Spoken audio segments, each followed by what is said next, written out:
Growing up, you might have called me a ball girl. Not the kind that retrieves discarded baseball bats, but the kind of girl who loved to play ball. The summer before my freshman year of high school, I attended sleepaway camp. Every night after dinner, I played basketball with the boys. I learned to fake left and drive right and sink baseline jump shots.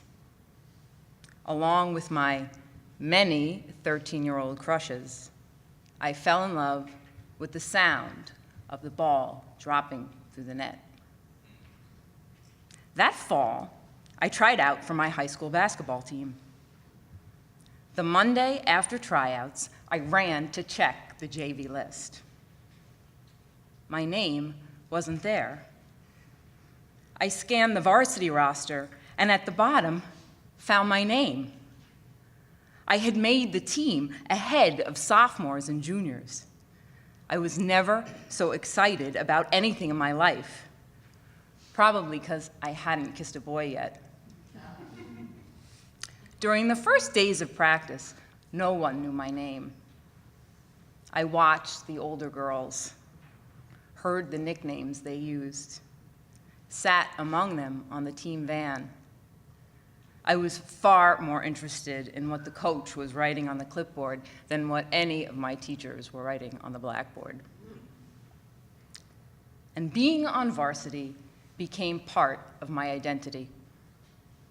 In my yearbook that spring, the team captain wrote, "Yo, all-star, glad you were on the team."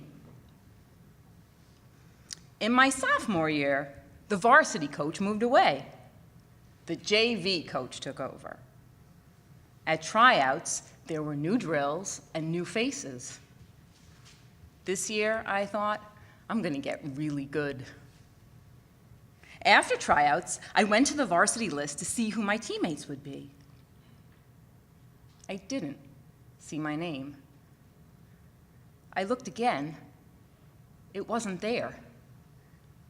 I looked down the JV roster, and there, under R, was Jessica Rayo. Things went gray. I ran to the payphone to call my parents.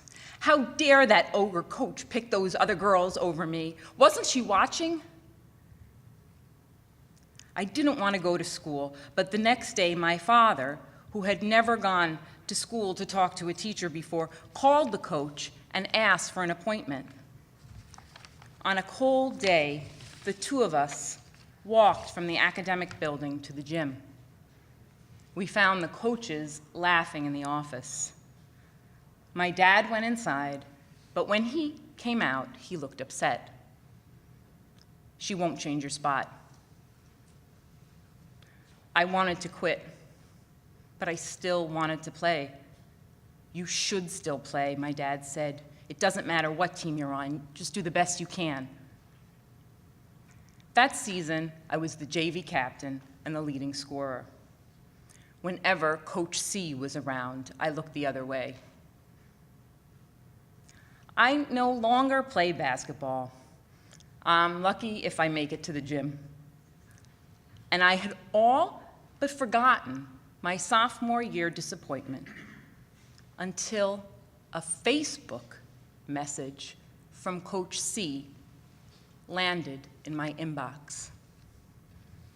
"Jessica, I want to apologize for the big mistake I made cutting you from varsity when you were at school. In retrospect, you would have risen to the occasion without a hitch. You were so gung-ho about basketball. I still remember. I've lived with this for a long time, and I'm pleased to finally get the chance to say how sorry I am to have burst your bubble. I did the wrong thing all those years ago." As I read her words, tears rolled down my face. I cried for the 14-year-old I'd been, for how she changed from a ball girl to a grown-up. I cried for Coach C, who carried this with her all these years.